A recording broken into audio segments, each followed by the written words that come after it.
Hello दोस्तों, नमस्कार। हमारे YouTube चैनल जिज्ञासा स्टडी क्लासेज में आपका स्वागत है। दोस्तों, हर बार की तरह आज भी हम आपके लिए हिंदी प्रश्नोत्तरी की श्रृंखला लाए हैं जो कि परीक्षा की दृष्टि से बेहद महत्वपूर्ण है।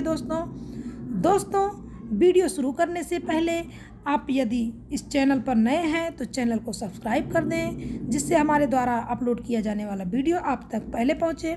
और वीडियो को अपने दोस्तों में ज़्यादा से ज़्यादा शेयर कर दीजिए और वीडियो को लाइक करना बिल्कुल मत भूलिए। तो चलिए दोस्तों, बिना समय गंवाए आज की क्लास हम शुरू करते हैं। आज के क्लास का पहला प्रश्न है, देवताओं की लिपि किसे कहा जाता है? तो देवताओं की लिपि किसे कहा जाता है दोस्तों? देवनागरी लिपि को। देवनागरी लिपि को क्या कहा जाता है? देवताओं की लिपि। अगला प्रश्न है, हिंदी साहित्य में हालावाद के प्रवर्तक। हिंदी साहित्य में हालावाद के प्रवर्तक कौन है दोस्तों? तो हरिवंश राय बच्चन। हरिवंश राय बच्चन हालावाद के प्रवर्तक हैं। अगला प्रश्न है, भारत का शेक्सपियर किसे कहा जाता है? भारत का शेक्सपियर किसे कहा जाता है दोस्तों? तो कालिदास को। कालिदास को जो है भारत का शेक्सपियर कहा जाता है। किसको? कालिदास को। मैथिली किस राज्य की भाषा है? मैथिली जो है बिहार राज्य की भाषा है। अगला प्रश्न है, अमीर खुसरो ने जिन मुकरियों, पहेलियों और दो सुखनों की रचना की है उनकी मुख्य भाषा क्या है? उनकी मुख्य भाषा है, तो उनकी मुख्य भाषा क्या है? खड़ी बोली। जो अमीर खुसरो ने मुकरी, पहेली और सुखनों की जो रचना की है वह खड़ी बोली में की है। खड़ी बोली में इसकी रचना की है। अगला है, हिंदी के प्रथम कवि कौन माने जाते हैं? तो सिद्ध सरहपा, 9वीं शताब्दी। सिद्ध सरहपा 9वीं शताब्दी। अगला प्रश्न है, कलम का सिपाही किसे कहा जाता है? तो कलम का सिपाही किसे कहा जाता है दोस्तों? मुंशी प्रेमचंद को कलम का सिपाही कहा जाता है। कलम का सिपाही यह रचना किसकी है? तो अमृत राय की है। किसकी है? अमृत राय की। अगला है, जो जिड़ सासड़ भासियु सो मई कहयु सारू जो पालई सऊ सई भाव करी सो तरी पावई। इस दोहे के रचनाकार का नाम क्या है? तो इस दोहे के रचनाकार का नाम क्या है दोस्तों? देवसेन। क्या नाम है? देवसेन। अगला है, भारत में सबसे कम बोला जाने वाला भाषाई समूह। भारत में जो सबसे कम बोला जाने वाला भाषाई समूह कौन सा है? चीनी तिब्बती। चीनी तिब्बती जो है भारत में सबसे कम बोला जाने वाला भाषाई समूह है। अगला प्रश्न है, हिंदी का प्रथम पत्र, यहाँ पर पात्र लिखा है दोस्तों, ये पत्र है। हिंदी का प्रथम पत्र कौन सा है? उदंत मार्तंड। कौन सा है? उदंत मार्तंड। अगला प्रश्न है हमारा, चीनी तिब्बती भाषा समूह की भाषाओं को बोलने वाले को क्या कहा जाता है दोस्तों? तो इनको क्या कहा जाता है? निषाद। क्या कहा जाता है? निषाद कहा जाता है। अगला प्रश्न है, हिंदी विषय पर प्रथम ज्ञानपीठ पुरस्कार प्राप्त करने वाले कौन थे? तो हिंदी विषय पर प्रथम ज्ञानपीठ पुरस्कार पाने वाले सुमित्रानंदन पंत जी हैं। कौन है दोस्तों? सुमित्रानंदन पंत जी। अगला प्रश्न है, निम्नलिखित में से कौन प्रेमचंद्र की एक रचना है? तो दोस्तों ये जो है वन लाइनर क्वेश्चन है, तो इसलिए ऐसा प्रश्न बना लेते हैं, प्रेमचंद्र की एक रचना का नाम बताएं, या प्रेमचंद्र की एक रचना कौन सी है? तो पंच परमेश्वर। क्या है? पंच परमेश्वर। प्रेमचंद की रचना का नाम पंच परमेश्वर है। अगला है, भारत में सबसे अधिक बोला जाने वाला भाषाई समूह है। भारत में जो सबसे अधिक बोला जाने वाला भाषाई समूह इंडो आर्यन है। क्या है? इंडो आर्यन है। और सबसे कम बोला जाने वाला कौन सा है? तो चीनी तिब्बती है। सबसे कम जो बोला जाने वाला समूह है भाषा का, भाषाई समूह, वह चीनी तिब्बती है। और सबसे ज़्यादा बोला जाने वाला इंडो आर्यन। अगला क्वेश्चन है, रामधारी सिंह दिनकर को किस रचना के लिए ज्ञानपीठ पुरस्कार मिला? तो किस रचना के लिए ज्ञानपीठ पुरस्कार मिला दोस्तों? उर्वशी के लिए। किसके लिए? उर्वशी के लिए। अगला है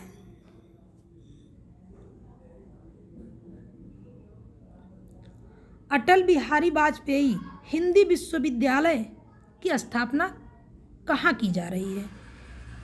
अटल बिहारी वाजपेयी हिंदी विश्वविद्यालय की स्थापना कहाँ की जा रही है? तो ये कहाँ की जा रही है दोस्तों? भोपाल में। कहाँ पर? भोपाल में। भोपाल कहाँ पड़ता है? मध्य प्रदेश में। अगला क्वेश्चन है 17वां क्वेश्चन है हमारा। भारतीय भाषाओं को कितने प्रमुख वर्गों में बांटा गया है? भारतीय भाषाओं को कितने प्रमुख वर्गों में बांटा गया दोस्तों? 4 वर्गों में। कितने वर्गों में? 4 वर्गों में। कौन कौन सा है? भारोपीय, पहला है कौन सा? भारोपीय, भारोपीय भाषा, और दूसरा है द्रविड़,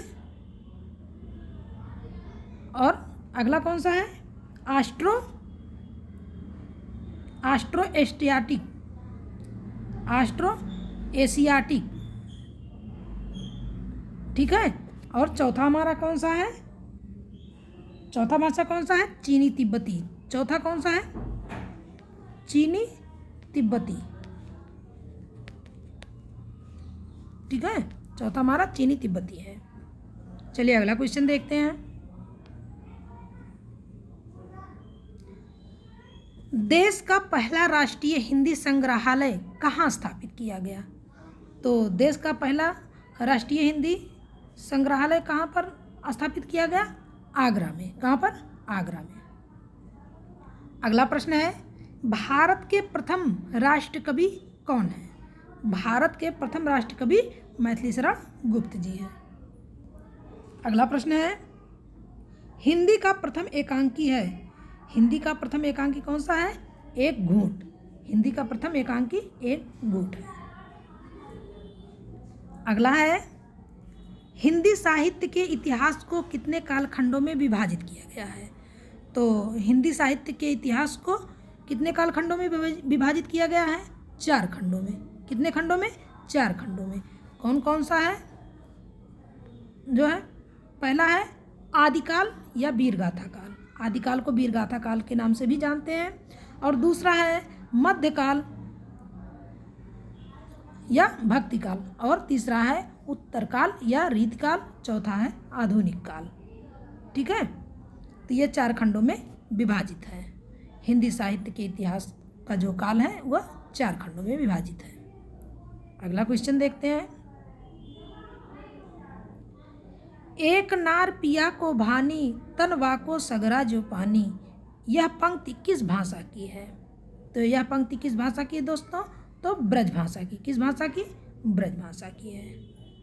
अगला है संविधान की 8वीं अनुसूची के अनुसार कितनी भाषाओं को राजभाषा के रूप में संविधित मान्यता प्राप्त है? सांविधिक मान्यता प्राप्त है। संवैधानिक मान्यता प्राप्त है। तो 22 भाषाओं को। कितनी भाषाओं को? 22 भाषाओं को।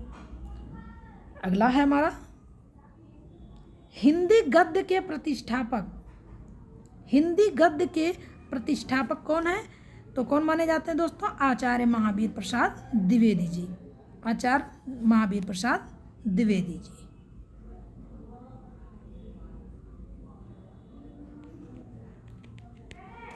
अगला प्रश्न है हिंदी के सर्वप्रथम दैनिक समाचार पत्र।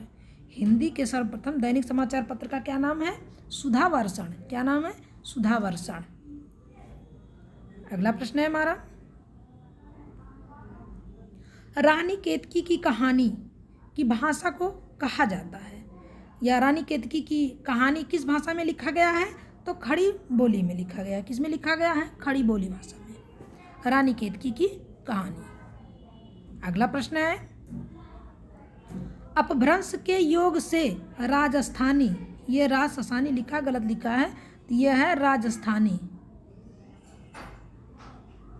राजस्थानी भाषा का जो साहित्यिक रूप बना है उसे क्या कहा जाता है? तो उस भाषा को क्या कहा जाता है दोस्तों? डिंगल भाषा। क्या कहा जाता है? डिंगल भाषा। अपभ्रंश और राजस्थानी के योग से जो साहित्यिक रूप बना है भाषा का, वह कौन सी भाषा कहलाती है? तो डिंगल भाषा। अगला प्रश्न है, हिंदी की प्रथम पत्रिका कौन सी है? हिंदी की प्रथम पत्रिका कौन सी है? तो संवाद कौमुदी। कौन सी है? संवाद कौमुदी है।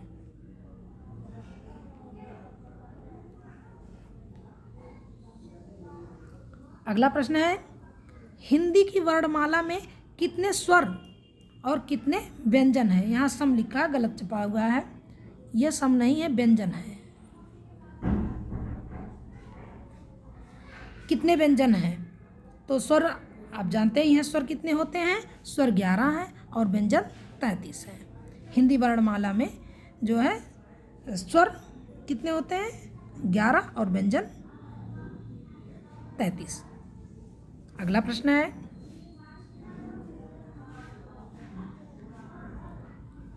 देवनागरी लिपि को राष्ट्र लिपि के रूप में कब स्वीकार किया गया? तो कब स्वीकार किया गया था? तो 14 सितंबर 1949 को। कब स्वीकार किया गया था? 14 नवंबर 1949 को। अगला प्रश्न है,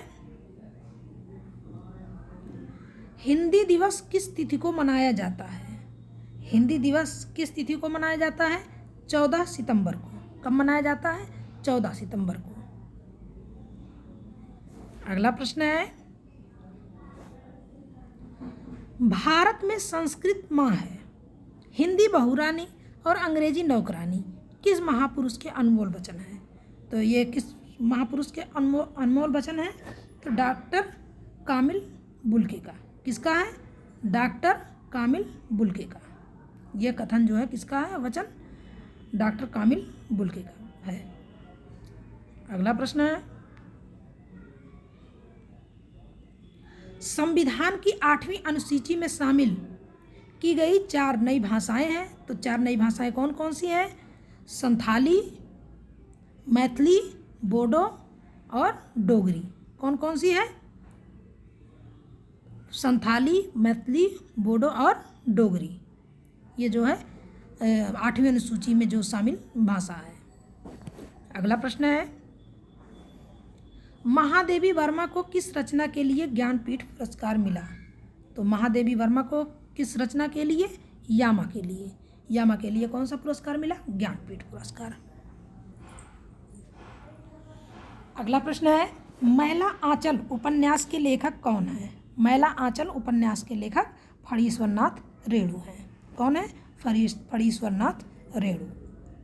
अगला प्रश्न है, भारत में सर्वाधिक लोगों द्वारा कौन सी भाषा बोली जाती है? भारत में सर्वाधिक लोगों के द्वारा कौन सी भाषा बोली जाती है? हिंदी भाषा, जिसको हम किस नाम से जानते हैं? देवनागरी लिपि। इसके नाम से जानते हैं देवनागरी लिपि। अगला प्रश्न है, मध्य प्रदेश के किस जिले को देश का प्रथम हिंदी साक्षर जिला घोषित किया गया? तो जो है किस जिले को साक्षर जिला घोषित किया गया? तो नरसिंहपुर को। किसको? नरसिंहपुर को जो है साक्षर जिला घोषित किया गया। अगला है, हिंदी खड़ी बोली के जन्मदाता माने जाते हैं। तो कौन माने जाते हैं दोस्तों? भारतेंदु हरिश्चंद्र माने जाते हैं, हिंदी खड़ी बोली के जन्मदाता माने जाते हैं। अगला प्रश्न है, आधुनिक युग की मीरा किसे कहा जाता है? आधुनिक युग की मीरा किसे कहा जाता है? महादेवी वर्मा को आधुनिक युग की मीरा कहा जाता है। अगला प्रश्न है दोस्तों वीडियो को अपने दोस्तों में ज़्यादा से ज़्यादा शेयर करते रहिए और वीडियो को लाइक भी करते रहिए। चलिए दोस्तों, अगला प्रश्न है, हिंदी साहित्य की प्रथम कहानी, हिंदी साहित्य की प्रथम कहानी कौन सी है? तो इंदुमती। हिंदी साहित्य की प्रथम कहानी कौन सी है? इंदुमती है। अगला प्रश्न है, विश्व में सर्वाधिक भाषाएं किस देश में बोली जाती हैं? विश्व में सर्वाधिक भाषाएं किस देश में बोली जाती हैं? भारत में। सर्वाधिक भाषाएं कहाँ बोली जाती हैं? भारत में। और हिंदी ऐसा भाषा है जो वो और किस देश में बोला जाता है दोस्तों? वह मॉरिशस में भी हिंदी भाषा बोली जाती है, अर्थात विदेशों में भी हमारी हिंदी भाषा बोली जाती है। चलिए दोस्तों अगला क्वेश्चन देखते हैं। संविधान के किस अनुच्छेद के अनुसार हिंदी भारत की राजभाषा है? तो संविधान के किस अनुच्छेद के अनुसार? तो 343(1) के अनुसार या 343(1) के अनुसार जो है हिंदी भारत की राजभाषा है। अगला प्रश्न है, हिंदी भाषा का प्रथम महाकाव्य किसे कहा जाता है? हिंदी भाषा का प्रथम महाकाव्य किसे कहा जाता है? तो पृथ्वीराज रासो को कहा जाता है। ये किसके द्वारा लिखा गया है? चंद्रवरदाई के द्वारा। और कौन सा महाकाव्य है? पृथ्वीराज रासो। अगला है, बांगरू बोली का किस बोली से निकट संबंध है? तो बांगरू बोली यह जो है हरियाणवी बोली को कहा जाता है। तो ये इसका संबंध किससे है? इसका निकट संबंध खड़ी बोली से है। बांगरू बोली का संबंध खड़ी बोली से है। अगला प्रश्न है, हिंदी के सर्वप्रथम गीत लेखक, हिंदी के सर्वप्रथम गीत लेखक कौन है? तो विद्यापति है। कौन है? विद्यापति। विद्यापति। अगला है, हिंदी का प्रथम उपन्यास, हिंदी का प्रथम उपन्यास कौन सा माना जाता है? परीक्षा गुरु। यह किसके द्वारा लिखा गया है? श्रीनिवास दास द्वारा लिखा गया है। श्रीनिवास दास द्वारा। श्रीनिवास दास के लेखक है परीक्षा गुरु के। अगला है, हिंदी में आशुलिपि के जन्मदाता कौन है? हिंदी में आशुलिपि के जन्मदाता कौन माने जाते हैं? तो राधेलाल द्विवेदी। कौन माने जाते हैं? राधेलाल द्विवेदी माने जाते हैं हिंदी आशुलिपि में जो है हिंदी में आशुलिपि के जन्मदाता। अगला प्रश्न है, आधुनिक युग के चरण हैं, आधुनिक युग के चरण कौन माने जाते हैं? रामधारी सिंह दिनकर माने जाते हैं। कौन माने जाते हैं आधुनिक युग के चरण? रामधारी सिंह दिनकर माने जाते हैं। अगला प्रश्न है, आष्ट्रिक भाषा समूह की भाषाओं को बोलने वाले को क्या कहा जाता है? तो किरात कहा जाता है। क्या कहा जाता है? किरात कहा जाता है। अगला प्रश्न है हमारा इस वीडियो का लास्ट क्वेश्चन, साहित्यकार अज्ञेय जी का पूरा नाम क्या है? साहित्यकार अज्ञेय जी का पूरा नाम क्या है? तो इनका पूरा नाम है सच्चिदानंद हीरानंद वात्स्यायन अज्ञेय। इनका पूरा नाम है सच्चिदानंद हीरानंद वात्स्यायन अज्ञेय। तो दोस्तों ये आपको वीडियो कैसा लगा आप ज़रूर बताइएगा, और आप चैनल पर अगर नए हों तो आप चैनल को ज़रूर सब्सक्राइब कर लीजिएगा, क्योंकि हमारे द्वारा जो वीडियो अपलोड किया जाएगा वह आप तक पहले पहुँचे। और हमारे मोटिवेशन के लिए आप वीडियो को लाइक करना बिल्कुल ना भूलें, जिससे हम कुछ अच्छा करने का प्रयास करेंगे। तो आप अगले वीडियो के लिए इंतज़ार करिए। जय हिंद, वंदे मातरम।